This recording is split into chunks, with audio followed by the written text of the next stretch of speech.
Hey, what's going on everyone? It's Griffin here, and in today's video we're going to be looking over all of the Tesla settings in the current and latest software update here in my 2024 Tesla Model 3. This is pretty much all going to apply though if you have a Model Y as well. So especially if you got a new vehicle recently, I know that jumping from an IC over to a Tesla can be somewhat overwhelming, even though there's a lot less in the interior. Well, pretty much everything happens on screen and they're constantly updating these settings. So today we're going to jump in to the settings menu here and look over everything so that you can be up to speed with what everything entails, what they do for your Tesla, and whether or not you should keep things on or off. Let's jump in. All right, so start off the bat here, when you get into your vehicle and it is still in park, there's a couple things on this main dashboard that is going to be displayed. So starting in the top left corner, we have the charge of the vehicle. So right now we have it in percent. You can also tap on percent though, and it will show you in distance. I am here in Canada, so it is showing in kilometers. If you're in the US though, you can set it to miles as well. You can actually do that regardless of where you are location wise. I prefer to keep it as a percent though, so I will leave that at the percent and it updated in real time. To the right of this, we also have the current status of the locked vehicle. So right now the vehicle is unlocked. I will click on that and it locks the vehicle, also folding in the mirrors in my case. We also have the driver profiles here. Right now we have it set to myself. This is my wife here. And then there's a couple other things as well. Easy entry, valet mode, and parental controls. So if you have it in parental controls, right, your kid is using the vehicle, you can set certain speed limits as well as other parameters. And valet mode keeps it in a dumbed down version as well. So we'll keep it at Griffin for now. And it is already in that setting. Over to the right, we also have one thing I really like considering all the wildfires lately. We have the air quality index, which is awesome. We can see here in Gatineau, Quebec, which is where I'm at right now, the AQI is set to moderate. Well, it is moderate with a 51 rating, as well as everything else that you would expect from a weather display. So we're going to go back now to the main section here, and it's showing you your vehicle, either your Model 3, Y, or whatever vehicle you have. You can open the charge port from here, as well as the front and the trunk. I will not open the front or trunk right now. However, just to show you, as it is all the same, we can click open here for the charge port. It is currently opening, and while it's doing that, here we can see that it is open. It will update in real time. While that is open, it's also showing you information under the charging tab of the settings menu, which again, we will look at in a bit more detail shortly. But quickly here, you can set your charge limit desired. I will leave it at 100 right now because my vehicle is an LFP and I want to bring it up to 100% roughly once every 2 weeks. All right, so from here, let's go back and then we will come into the settings menu, which you can click right down here, and it opens up under the controls tab right out the gate. All right, so when you first open up the settings menu here, the first thing I want to mention is that there are a lot of settings under many different tabs. So if there's one thing in particular that you know you want to search for, you can actually come up here and search in the settings. So for example, if I know I want to put my wiper blades in service mode, I can just search for service, and here we go, right? Wiper service mode. I can just click that right away instead of having to go, all the way down into service and then coming down here, and where are they? They're somewhere down here, service mode right up here, right? So instead of having to go through, you can just search things directly. I think that's a really useful part of the settings menu and interface. All right, now moving into the first tab of the settings menu here. Most of this is self-explanatory. However, some of them are just icons, so you might not know what these are right off the bat. So up here in the first row, we have settings relating to the lights. So these are exterior lights, okay? Right here, off just means that all of the exterior lights will be off if in this setting.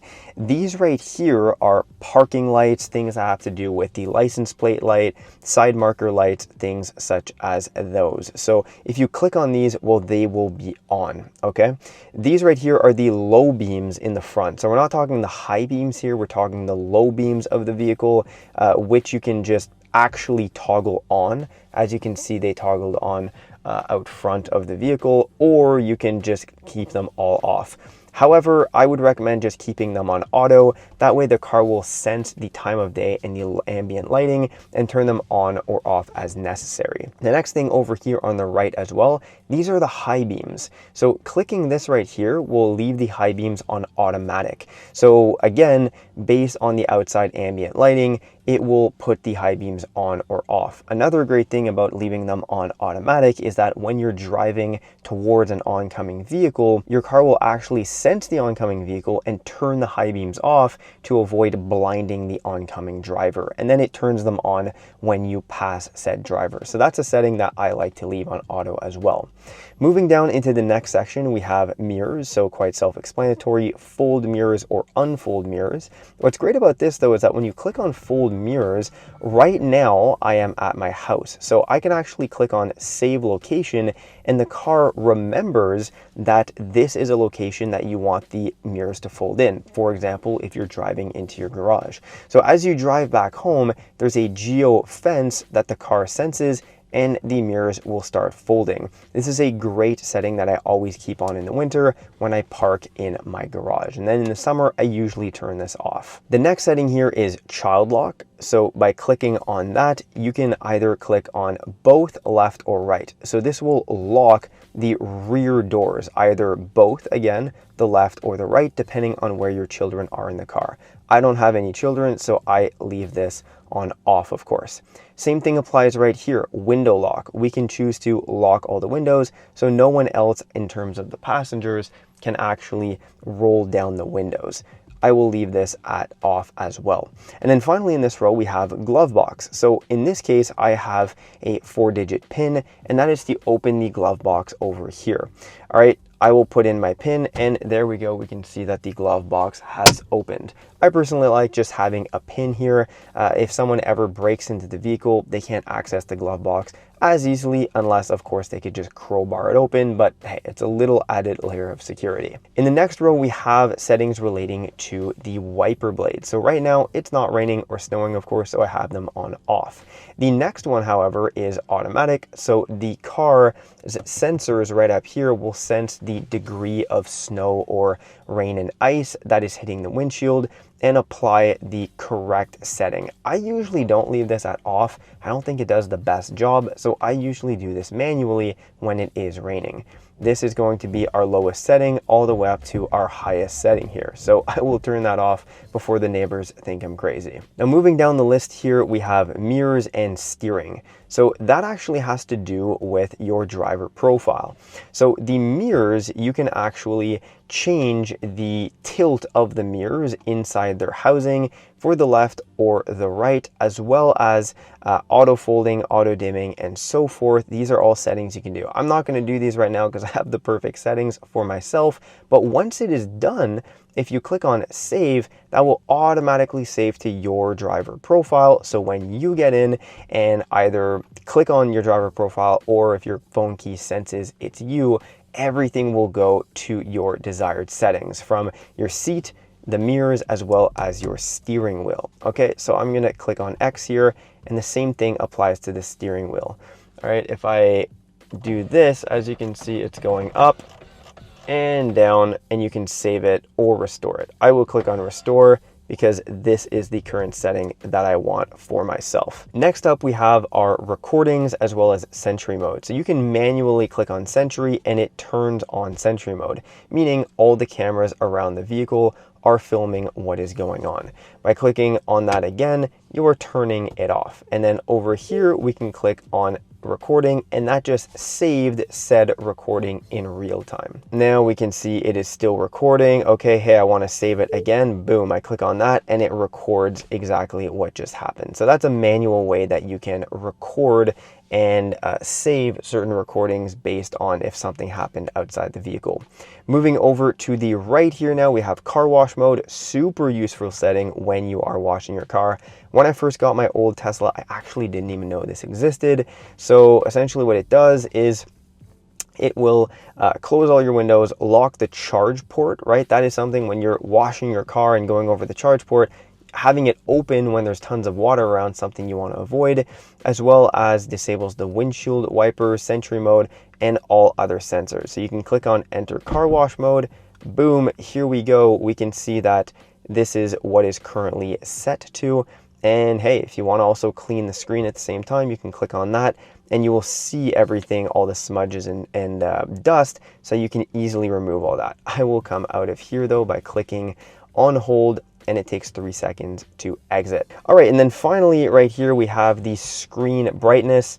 You can either manually do this or leave it on auto. However, it's the middle of the day, and since I'm filming a video, having it on auto is going to bring it down. So I'll remove that and leave it at maximum for the maximum viewing. All right, so I know that was a lot, but let's move into the second one, being dynamics, which is quite a bit shorter. All right, so my vehicle is the base Model 3 standard range with the single Tesla battery at the back, or motor I should say, not battery, meaning I only have 2 acceleration modes, chill and standard. I am personally a fan of chill. My wife is a fan of standard. Reason why I like chill is because it saves on tires quite a bit more and it's not as jerky. I know EVs are known for that instant torque, but I personally just prefer a smoother ride, especially since this is a daily driver anyways. So I keep it on chill, but hey, if you want to be a bit peppier, you can leave it on standard. It makes a huge difference, by the way. And if you have the performance, and I believe some long range models, there might be as well here a sport version, which will mean that you're essentially going to be able to break the law in about 1 second. So I'll leave it on chill here and move into steering weight.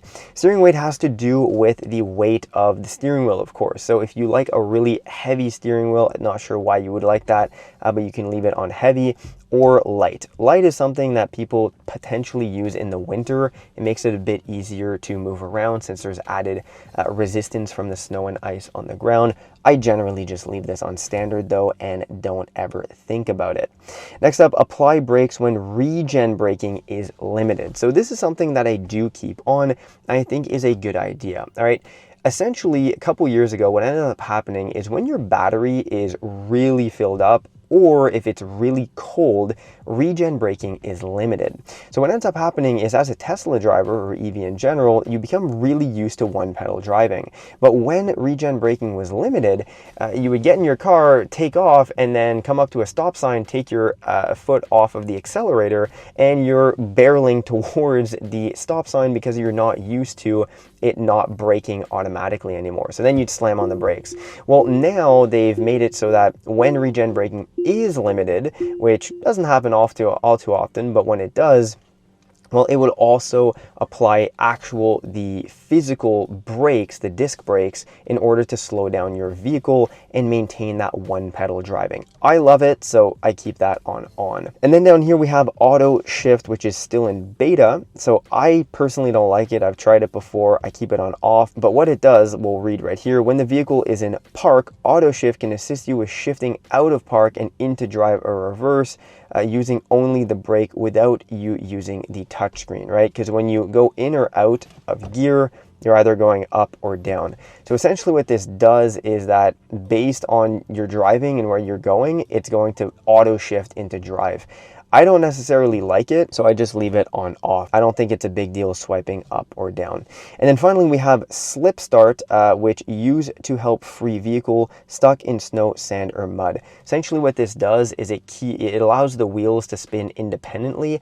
I have used this a handful of times pretty much every winter when and if I get stuck in the snow. You click it to on here, it says slip start enabled, get out of that stuck position, and then when you're done, put it back to off and you can take off as normal. Okay, moving now into the charging tab here. We looked over it quickly earlier, but it's very straightforward. Essentially, it'll show you your charge here, the current state of charge, the charge limit that you have it set to. I have it at 100%.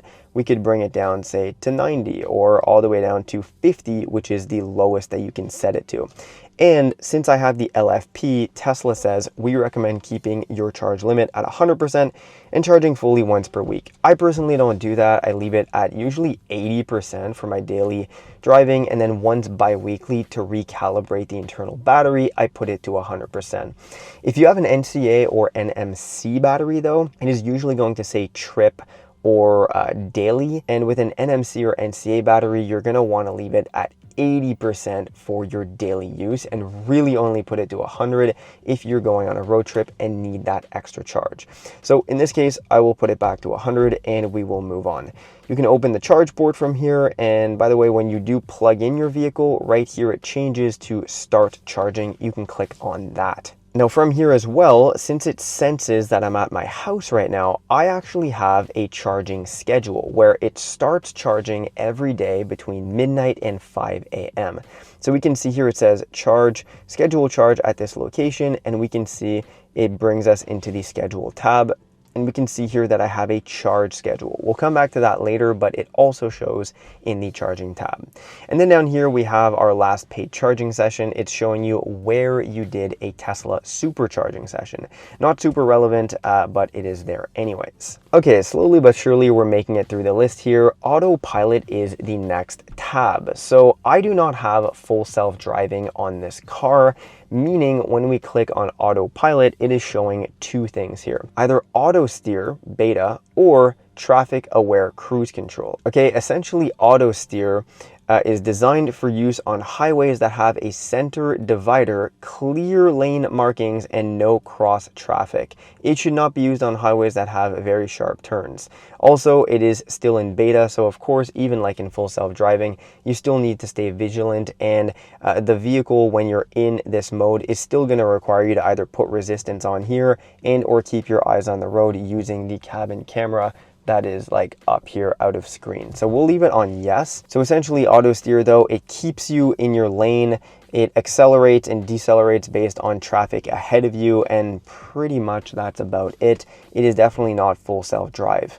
Next up, we have autopilot activation. We can either use a double click or a single click. That is of the button right here that's right on the edge of the screen. Essentially, while you're driving and able to turn this on, you can just click on this and it will turn on the autopilot features. Next up, set speed. When you engage autopilot, the cruising speed will be set to the following: the speed limit or the current speed. All right, so your vehicle is always looking and analyzing the signs of the speed limit, and so therefore you can set this to either the speed limit, which will indicate right here when you're driving, or your current speed. So let's say the speed limit's like 50 miles an hour and you're going 55. Well, you can have it on current speed if you want autopilot to just match that current speed. I usually set it to speed limit though, just because it keeps me within the legal confines of the law. Moving down, we have speed limit warning. So like I said, right here when you're driving, the speed limit will be indicated and then your driving speed is indicated. So you can set a warning to either just be off fully, either have it at display or a chime. There's no way I'd ever leave it at chime because it's so easy to go above the limit and it'd be chiming constantly. So I usually just leave it at display. That way I can see a visual representation of the speed limit without being annoyed every 2 seconds. Now moving down in the autopilot section, we have a couple toggles as well as the forward collision warning. So the vehicle, your Tesla, is always, again, analyzing what's going on around the car. And if it senses that you're going much faster than the car ahead and you might crash into it, it is going to flash that car in red and make a warning, a beeping in the car. So you can either fully turn that off. I wouldn't recommend that. Or you can put it at late, which will be kind of, again, self-explanatory, at the last second, early or medium. Early is a complete boost. It's going to tell you that you're about to crash into a car way ahead of time, even just based on your own intuition. I usually leave it on medium or late. I will put it on medium here. I find that's a good sweet spot between not being too annoying and also warning you of a collision, potential collision ahead if you're not paying attention, which is a real thing because Teslas do honestly make you somewhat of a dumb driver. You still need to stay aware of what's going on around you. Moving down the list here, we have lane departure avoidance. So lane departure avoidance, it says that it will warn or assist with corrective steering when your vehicle starts to drift out of the lane without a turn signal. Whether you use a safety feature or not, you must always pay attention. Okay, so basically when you're driving down the road, okay, if you are like drifting out of the current painted lines without having, your turn signal on telling the vehicle that that is what you want to do, it will give you an avoidance warning, okay? Either a warning that is going to just make a beeping sound, or assist, which will actually like take over and steer you back into the lane. For a while, I had this on warning, but I've since turned it off. Reason being, one of the main roads I take close to my house is one of the worst roads I've ever driven on, but unfortunately I'm subjected to it every single day. And so I kind of sometimes drive in the middle of the road on purpose, and the car hated that. So I just leave it on off, because otherwise it was constantly warning me and beeping, kind of really annoying. But otherwise, if you're someone who lives in America where the roads are amazing everywhere, I would leave it on warning. Now from here, we have automatic emergency braking, disable auto steer beta to modify. Okay, so it is going to, this you cannot toggle off unless you leave it on traffic aware cruise control only. But since I like to have it on auto steer beta, you cannot turn this off. Don't even worry about this setting. From here though, we have obstacle aware acceleration. Hey, what is that, right? Well, obstacle aware acceleration will automatically limit the acceleration of your vehicle and then might apply the brakes if any obstacle is detected in front of your vehicle while driving at low speeds. This is useful for parking lots, right? Let's say you're driving around parking lots, there's a low curb or a shopping cart or whatnot, and you're going 10, 15 miles per hour or less. Well, it is going to not allow you to accelerate and crash into said shopping cart or child running in the parking lot. So I just always leave that on. And one of my favorite things here is green light traffic chime. All right, when you're sitting at a light, not paying attention, you're talking to your kids in the back, talking to your wife, or doing whatever, and not paying attention, and before the person in the pickup truck is honking at you behind you because the light turned green 0.2 seconds earlier, well, this is going to know that it turned green, the light, even if you're 2-3 cars behind the one at the front of the line, and it will do a nice little chime telling you, hey, it is a green light now and it is time to go. So I always leave that to on. Moving now into the next tab here, it is the lock tab. All right, so this is where you are going to see your keys, both your phone keys as well as your physical key cards. All right, right now I have my iPhone, which is the active key for this vehicle, and it is set up properly and set to my driver profile. Okay, if you want to add an individual, you can add a key right here, either a phone key or a key card. We will not do that today though. Okay, coming down, we also have, once again, the child locks. We already covered that earlier, so I will skip right away. And then below that, we have, once again as well, the window lock, so we can turn that on or off. And these here are relatively new though. All right, walk away door lock. So this will automatically lock the doors and the trunks when leaving with your phone or key fob. Okay, so essentially you go to Costco, park your vehicle, you can just get out of the car, walk away. It senses that you've left and will automatically lock the doors. Absolutely love that feature, and is one that I would recommend you leave on. Driver door unlock mode. This, not as much of a fan, okay? Essentially, the driver door and charge port will unlock when the key is detected near the driver's side of the vehicle, and holding down the interior driver door button will unlock the rest of the vehicle. Okay, so basically what this means is you walk up to the driver's side door and it will unlock only the driver's side as well as the charge port. So reason I don't like this is because I like it to just unlock all of the doors. Therefore, usually I'm getting in the vehicle with my wife, so I want her door to be unlocked as well. So if I keep that on, only my door will be unlocked, then I'm in the car and I have to unlock the door for her, kind of just a pain.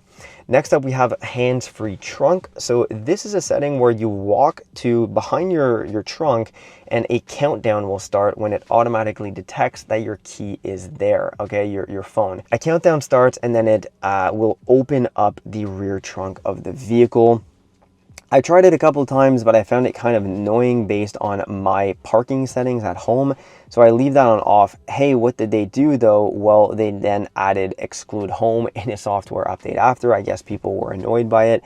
So you can leave this on for like groceries or whatnot, but then exclude home, which might be a pain if you're just walking in and around your vehicle. I will leave that off though, because it is not a setting that I generally need or use. Next up though, we have unlock on park. Okay, so hey, you're driving, you get to destination, put your vehicle in park, right, and it will immediately unlock the vehicle. That is something that I personally like, so I keep it on, but that will be up to your preference. The next section of the locks area here is notifications to your mobile phone. So if you left the car unlocked, either the doors and or the windows down, you will get a notification sent to your phone that says, hey, you left your doors unlocked. You can also exclude home, so it will sense if you're at home and not send you a notification for that exact thing. I do find this is somewhat useful because, you know, if you are somewhere and left the doors unlocked, well, you don't necessarily want someone to rob you, of course. However, do keep in mind you also need to have notification setting to on your phone as well. So even if you have this set to on, but on your phone it is off, the notification settings, well, you will not get those notifications. So just wanted to mention that. And then finally, we have a lock confirmation sound. So when you're walking away from your vehicle and it does the iconic sound to lock the vehicle, indicating that the vehicle is locked, you can set that to on or off and even customize the sound itself to a bunch of different ones, right? So lock sound, there's a bunch of different ones. All right, we will go back though, because I like to just leave it on the general one that comes stock standard. And then you can also close the windows on lock. So let's say your windows are left open, your kid in the back leaves a window open. Well, when you step out of the vehicle and it locks automatically, all the windows will roll up. All right, moving down the next tabs here, I'm kind of gonna power through these because this video is getting really long and we're not even close to the end. Headlights, we already spoke about that earlier in the controls. Everything the same applies here. Auto turn signals. All right, so this essentially, you can turn the signals to either auto cancel or off in general. All right, I like the auto cancel. Essentially what this is when you have the turn signal on, you merge into your next lane, it recognizes you're in the new lane and will turn it off automatically. I have come to like this, but hey, you can also turn this off if you don't like.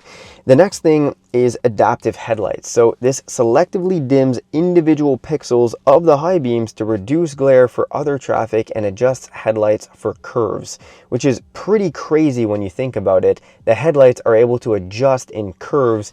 I don't exactly know how this works, of course, but I just leave it to on because I feel like that would be helpful and useful during night driving. And then headlights after exit as well. Okay, so when you come and park the vehicle and leave, it will leave the headlights on for up to a couple seconds. I think it's like maybe 30 seconds or whatnot.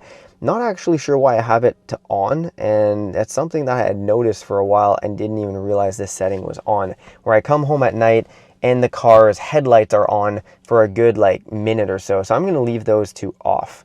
Next up, we have the dome lights, standard dome lights in your car that of course you can just click on and those will turn on with that click, but you can just have them all off at once, turn them all on or auto based on the ambient lighting.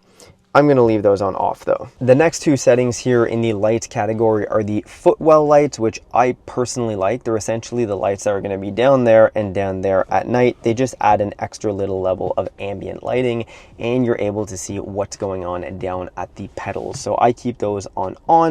And then we have the accent lights, of course, the famous new accent lights in the new Model 3 and Model Y, which you can have on at all times, night only, or off. All right, if you have them on, of course you can come and change. You have some preset ones, or you can just change them using the slider. Let's put it to purple, why not? And you can also change how bright or how dim they are. Okay, I usually just leave them on all the time or night only.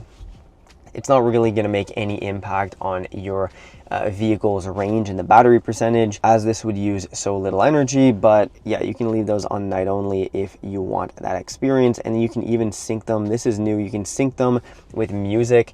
I find it kind of annoying. I tried it a couple times. Essentially, it's synced with the beat. Yeah, try it out. It's kind of fun once, and especially if you have kids. Otherwise, kind of useless. All right, that finishes it up for the light section. Let's jump into seats. Super straightforward here.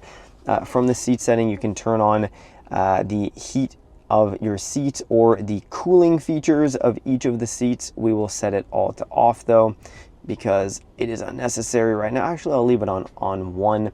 And you can also turn on the rear heat seats as well straight from here. Another nice feature is you can put the passenger seat front or back from the screen, which is something I really like. You can also do this from the rear screen as well, which is something I use all the time when I put my bike in and out of the car and I need to fold the seats down. Really practical. The next tab is the display. So this display itself, you can either set it to the light theme all the time, dark theme all the time, or auto. I personally leave it on auto as I like it to shift in and out during the day and nighttime driving.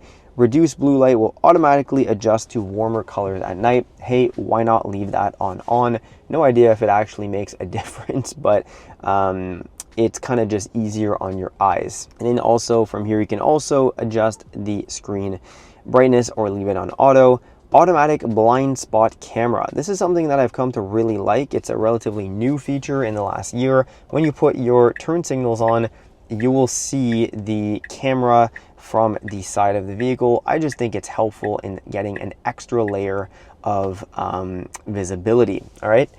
Screen clean mode we looked at earlier. You can also lock the rear display. I guess if you don't want your kids playing around with it or whatnot, you can lock that. And then the scroll wheel function. You know what? I'm not going to jump into all of this because that is something that I've covered in many other videos. And then things with accessibility, right? Text size, you can change it to large or standard. We'll leave it at standard.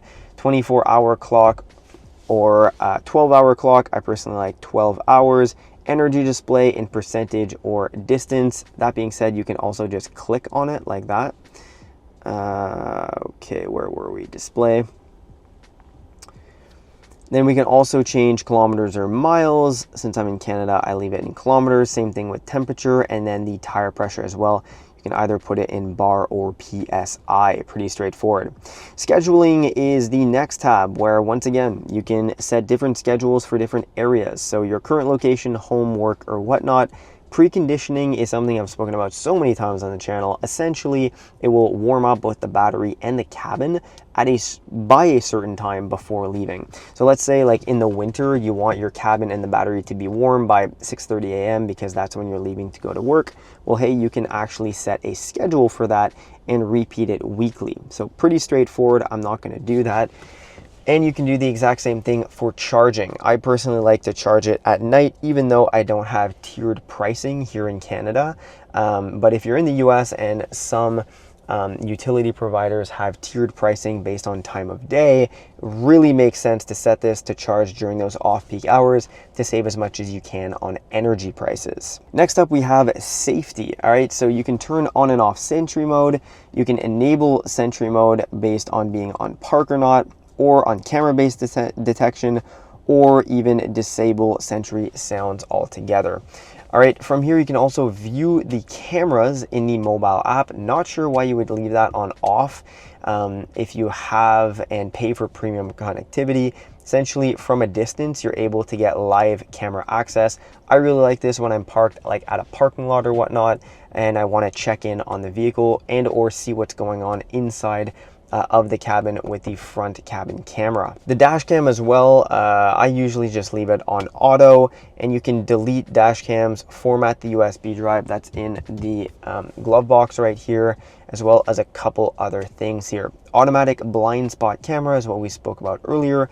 Blind spot collision warning chime. Okay, so if you're driving and in your blind spot there is another vehicle and you just start turning into it, well, it will chime and say, hey, there's another vehicle there. I usually keep it at on just for extra safety. Same thing with blind spot warning light. Essentially, they added these little lights in the tweeters of the tweeter speakers that are on either side of the vehicle that just turn on when there's another car in your blind spot. And then same thing with rear cross traffic chime. When you're like in reverse essentially, and it detects that there's someone driving past. So let's say you're pulling out of a parking spot in a parking lot and you're not able to see, well, it'll tell you if someone or a vehicle is walking by or driving by. It'll do a chime and be red. I usually keep it on. I think it is very useful. All of this here really straightforward. Pin to drive, completely insane. Glove box pin, I like to keep that on. And then parental controls, you can do on or off, and it's really straightforward. I will leave you to it. I'm sure everyone can read. Many people didn't even know this, but yes, you can indeed fully power off your Tesla by clicking on this. And it says, are you sure you want to turn it off? Place foot on brake and to turn the power back on. Generally, your car just goes into sleep mode when you're not using it, kind of like your phone, let's say. So I usually just leave that be. I've actually never turned it off fully. Next up from here, we have the service tab, which is going to show you the recommended tire pressure for your vehicle, in this case 42 psi, as well as the tire pressure in each one of the 4 tires. They are low right now because it is getting colder here in Canada, so it is dropped. I need to fill those up.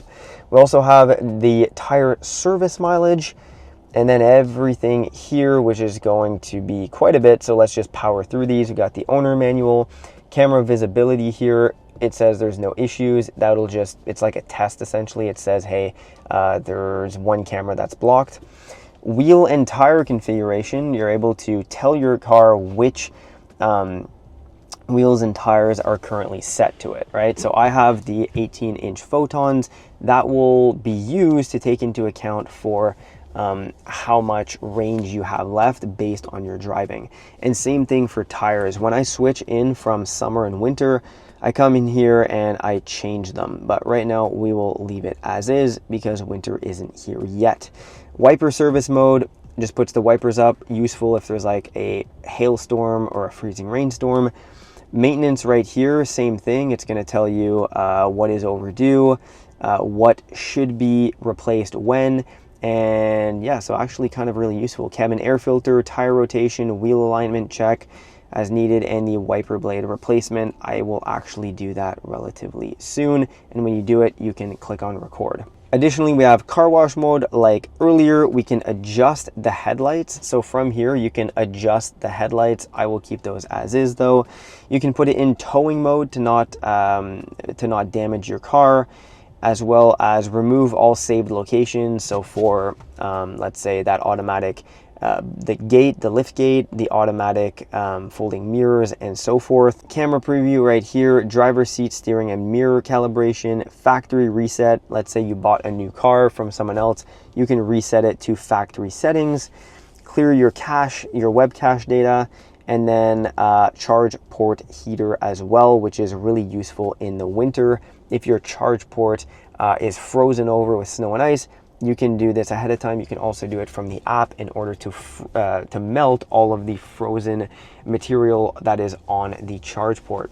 And then finally, down here we have battery health, which essentially you can do a test once every 6 months to tell you what your battery is at. The last time I did it was on the 4th of, no, actually it was the beginning of the year. So it was January, February, March, and April 8th, 2025.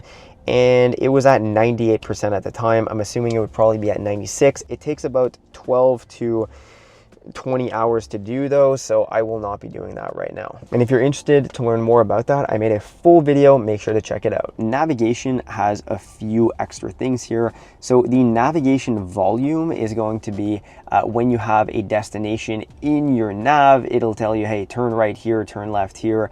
I personally hate that unless I'm in an unfamiliar territory, so I have it on off. Now keep in mind, everything relating to navigation is going to apply to when you put a destination in your nav. So with this in mind, you can tell it to use high occupancy lanes, automatic navigation to home, work, or your next calendar upon entry. Trip planner as well. So this is if you're setting it to a very far distance, you can have it automatically add supercharging spots if necessary. I would keep that on at all times, as well as the next one here being online routing. So this is going to find the optimal route based on traffic conditions. Especially if you have premium connectivity, it's always going to be looking at how much traffic is on the road and updating in real time. So you can set the car to reroute to a different location if you want to literally save 1 minute. Now, I usually don't do that. I set it to 5 minutes because otherwise I find it has me going through little neighborhoods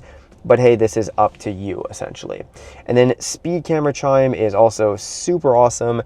If you have a destination set in your navigation and you're driving by a speed camera, it'll do a little chime right before, maybe a couple 100 meters before, alerting you to slow down. You can also just set it to avoid tolls, ferries, and highways. That is going to be up to you. And you can also allow third-party charging stations, depending on, hey, if there aren't any Tesla superchargers along the way.